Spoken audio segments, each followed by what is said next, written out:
Hello guys, welcome to history of future education YouTube channel. My name is Abhishek Thakur और आज इस video में हम बात करने वाले हैं जोधपुर में होने वाली आर्मी की रिक्रूटमेंट रैली के बारे में, जो कि होने वाली है 1 जुलाई 2019 से लेके 10 जुलाई 2019 के बीच में। तो गाइस, इस वीडियो को लास्ट तक ज़रूर देखिएगा क्योंकि इसमें हम सारी डिटेल्स जो हैं वो डिस्कस करने वाले हैं। क्या आपका एज क्राइटेरिया होना चाहिए, कितना आपका फिजिकल स्टैंडर्ड्स होने चाहिए, जैसे कि हाइट आपकी, वेट आपका, चेस्ट आपकी, और क्या आपकी एजुकेशन क्वालिफिकेशन होनी चाहिए, कौन कौन सी डिस्ट्रिक्ट के कैंडिडेट जो हैं राजस्थान में वो इस रिक्रूटमेंट रैली के लिए अप्लाई कर सकते हैं। तो ये वीडियो लास्ट तक ज़रूर देखिएगा और अगर अभी तक आपने चैनल को सब्सक्राइब नहीं किया है तो प्लीज़ चैनल को भी सब्सक्राइब करें, ताकि इस तरह की जो आर्मी रिक्रूटमेंट रैली की अपडेट्स मेरे चैनल पे आती हैं उनकी नोटिफिकेशन जो है आपको मिल सके, और बेल आइकन भी ज़रूर प्रेस कीजिएगा। तो ज़्यादा टाइम ना लेते हुए शुरू करते हैं ये वीडियो। सबसे पहले इसमें बता दूं मैं आपको, ये recruitment rally ARO office Jodhpur के द्वारा कंडक्ट की जाएगी और इसका जो वेन्यू रहेगा इसका, जहां पे रिक्रूटमेंट रैली होगी वो होगी राजकीय शारीरिक शिक्षा महाविद्यालय जोधपुर में, जो कि राजस्थान में है। रिक्रूटमेंट रैली होगी 1 जुलाई 2019 से लेकर 10 जुलाई 2019 के बीच में। और एक बात मैं बता दूं, अगर आप इस रिक्रूटमेंट रैली में भाग लेना चाहते हैं तो आपको ऑनलाइन रजिस्ट्रेशन करना बहुत ज़रूरी है। जिन लोगों ने ऑनलाइन रजिस्ट्रेशन किया होगा वही कैंडिडेट्स जो हैं इस रिक्रूटमेंट रैली में पार्टिसिपेट कर सकते हैं और उनके लिए ही एडमिट कार्ड जो है वो इशू किए जाएंगे। और ऑनलाइन रजिस्टर करने के लिए आपको joinindianarmy.nic.in वेबसाइट पे जाके रजिस्टर करना होगा पहले, फिर इस रिक्रूटमेंट रैली के लिए आपको अप्लाई करना होगा।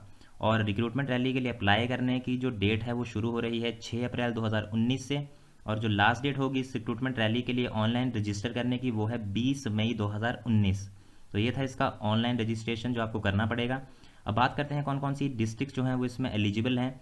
तो डिस्ट्रिक्ट की अगर बात करें तो बाड़मेर, बांसवाड़ा, जैसलमेर, जालौर, जोधपुर, डूंगरपुर, पाली, प्रतापगढ़, सिरोही और उदयपुर डिस्ट्रिक्ट जो हैं वहाँ के कैंडिडेट्स जो हैं वो इस रिक्रूटमेंट रैली में पार्टिसिपेट कर सकते हैं। अब बात करते हैं कि कौन कौन सी कैटेगरीज के लिए जो है वो रिक्रूटमेंट होने वाली है और क्या क्या एज क्राइटेरिया रहेगा, क्या क्या फिजिकल स्टैंडर्ड्स रहेंगे और क्या आपकी एजुकेशन होनी चाहिए। तो आइए देखते हैं इसमें। तो सबसे पहले बात करते हैं सोल्जर जनरल ड्यूटी की। तो सोल्जर अगर जीडी की बात करें तो आपकी एज होनी चाहिए 17.5 से लेकर 21 साल के बीच में, यानी कि आपकी जो डेट ऑफ बर्थ है, जो आपकी मेट्रिकुलेशन सर्टिफिकेट में मेंशन है, वो होनी चाहिए 1 अक्टूबर 1998 से लेके 1 अप्रैल 2002 के बीच में।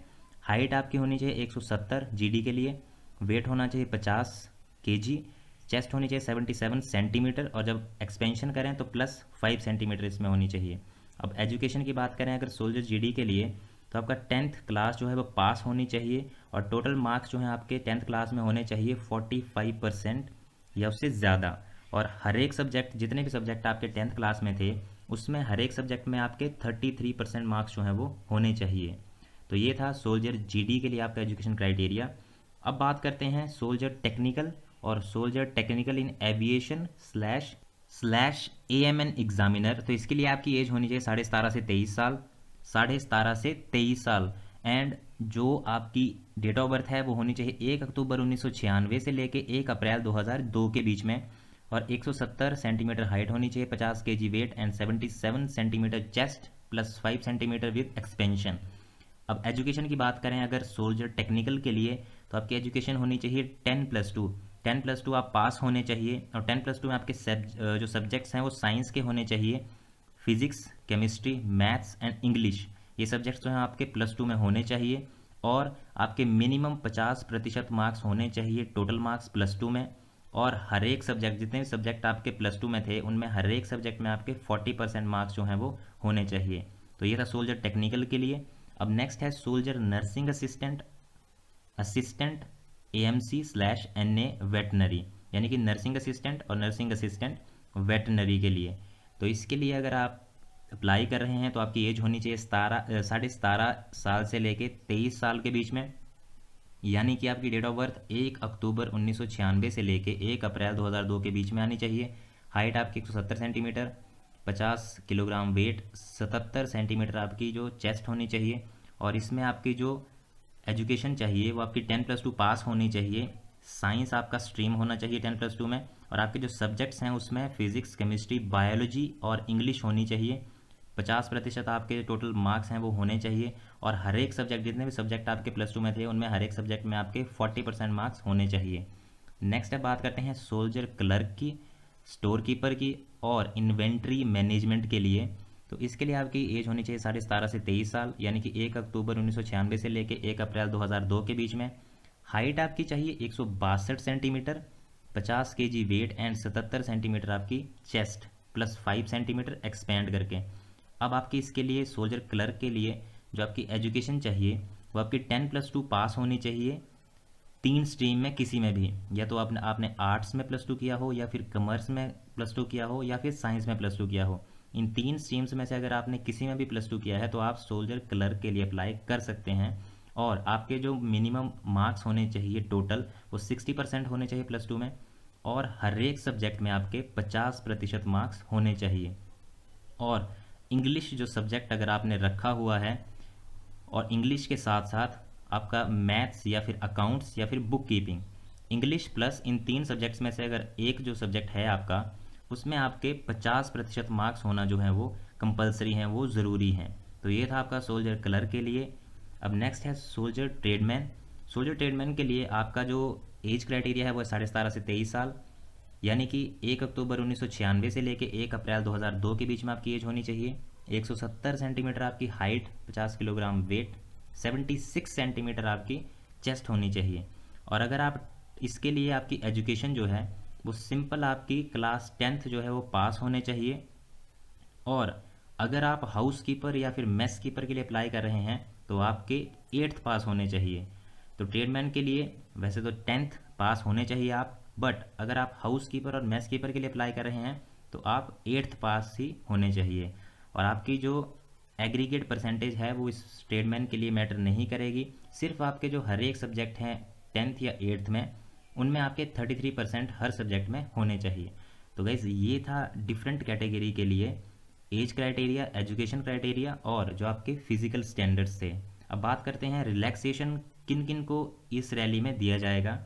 तो रिलैक्सेशन की अगर बात करें फिजिकल स्टैंडर्ड्स में दिया जाएगा, ये दिया जाएगा उन कैंडिडेट्स को जो वार्ड ऑफ सर्विसमैन है, या फिर वार्ड ऑफ एक्स सर्विसमैन है, या फिर वार्ड ऑफ वॉर विडो है, या फिर ward of window of ex serviceman है। तो उनको दिया जाएगा हाइट में 2 सेंटीमीटर रिलैक्सेशन, चेस्ट में दिया जाएगा आपको 1 सेंटीमीटर रिलैक्सेशन, वेट में आपको 2 kg रिलैक्सेशन। अगर आप एडॉप्टेड सन या फिर सन इन लॉ हो वॉर विडो के तो आपको 2 हाइट में सेंटीमीटर दिए जाएंगे आपको रिलैक्सेशन, 1 सेंटीमीटर चेस्ट में रिलैक्सेशन, 2 kg वेट में रिलैक्सेशन। और अगर आप स्पोर्ट्स कोटा के थ्रू आ रहे हैं तो स्पोर्ट्समैन हैं तो उनको 2 हाइट में दिए जाएंगे 2 सेंटीमीटर, चेस्ट में भी 2 सेंटीमीटर, वेट में 5 kg का रिलैक्सेशन आपको दिया जाएगा। अब बात करते हैं फिजिकल फिटनेस टेस्ट, जो आपकी रैली साइड पे आपका फिजिकल होगा उसमें आपका क्या क्या होगा। तो फिजिकल की अगर बात करें तो फिजिकल में आपका 1.6 किलोमीटर यानी कि 1600 मीटर की दौड़ होगी।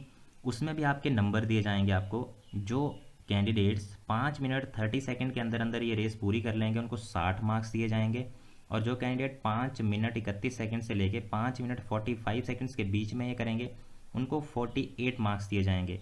उसके बाद जब आपकी रनिंग हो जाएगी उसके बाद आपके बीम होंगे यानी कि पुलअप्स। तो पुलअप जो है आपको मिनिमम 6 करना जो है कंपलसरी है, नहीं तो आप रिजेक्ट हो जाएंगे। तो अगर आप 6 पुलअप करते हैं तो आपको 16 मार्क्स मिलेंगे, 7 के लिए 21 मार्क्स, 8 पुलअप्स के लिए 27 मार्क्स, 9 पुलअप्स के लिए 33 मार्क्स, 10 पुलअप्स के लिए 40 मार्क्स। बीम्स के बाद आपका 9 फीट का डिच होगा जो कि आपको सिर्फ क्वालिफाई करना है, जिसमें आपको पास होना है, उसके नंबर नहीं लगेंगे। उसके बाद आपका जिगजैग बैलेंस होगा, उसमें भी सिर्फ आपको पास होना है, उसके आपके मार्क्स जो है आपको नहीं मिलेंगे। तो ये था आपका ग्राउंड।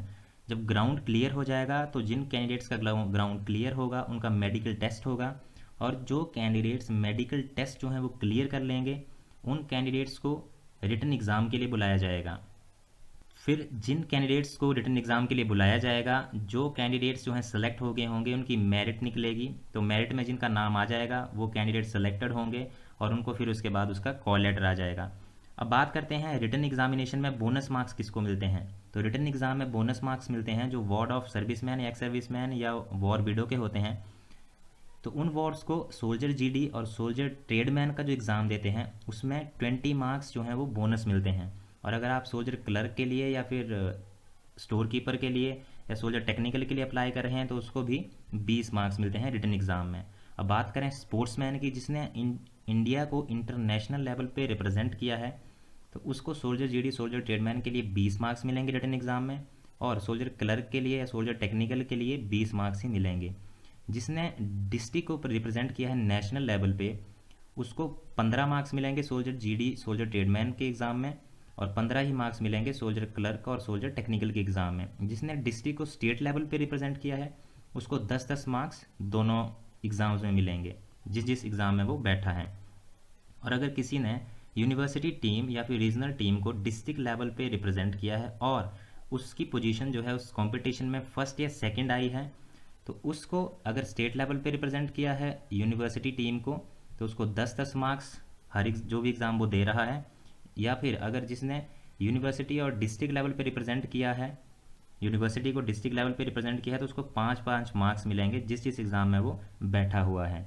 अब बात करते हैं एनसीसी सर्टिफिकेट जिसके पास होता है, जो जिसके पास एनसीसी ए सर्टिफिकेट है उसको 5-5 मार्क्स मिलते हैं जिस एग्ज़ाम में वो बैठा हुआ है। अगर एनसीसी बी सर्टिफिकेट है तो 10 मार्क्स लगते हैं बोनस मार्क्स रिटन एग्ज़ाम में। अगर आपके पास एनसीसी सी सर्टिफिकेट है तो आपको मेडिकल टेस्ट अगर आपका क्लियर है तो आपको सोल्जर जीडी और सोल्जर ट्रेडमैन का टेस्ट देने की ज़रूरत नहीं है, आप डायरेक्ट जो है वो रिक्रूट हो जाते हैं। और अगर आप सोल्जर क्लर्क के लिए या सोल्जर टेक्निकल के लिए अप्लाई कर रहे हैं तो आपको टेस्ट देना पड़ेगा, लेकिन एनसीसी सी सर्टिफिकेट है तो आपको 15 बोनस मार्क्स उसमें दिए जाएंगे। और अगर आपका एनसीसी सी सर्टिफिकेट है और आपने रिपब्लिक डे परेड में भी पार्ट किया हुआ है, तो आपको किसी भी कैटेगरी के लिए जो है एग्ज़ाम देने की ज़रूरत नहीं है। तो आप सीधा मेडिकल टेस्ट अगर आपका क्लियर है तो सीधे ही आपकी सिलेक्शन हो जाएगी। तो ये था bonus marks for different written examination. अब बात करते हैं कि कौन कौन से डॉक्यूमेंट्स जो हैं वो आपको लेके जाने पड़ेंगे रैली साइट पे। तो एक आपका एडमिट कार्ड जो कि आपको इशू हुआ होगा इंडियन आर्मी की वेबसाइट पे, और आपके जो एजुकेशनल सर्टिफिकेट हैं वो लेके जाने होंगे। डोमिसाइल सर्टिफिकेट जो आपका बोनाफाइड सर्टिफिकेट होता है उस स्टेट का, caste certificate, release school character certificate, unmarried certificate, relation certificate. अगर आप ward of ex service man हैं या वार्ड ऑफ वॉर विडो हैं तो आपको रिलेशन सर्टिफिकेट लेके जाना पड़ेगा।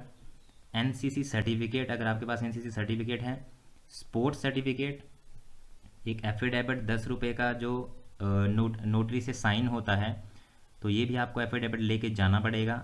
एक आधार कार्ड की कॉपी, जो आपका आधार कार्ड है वो भी लेके जाना पड़ेगा।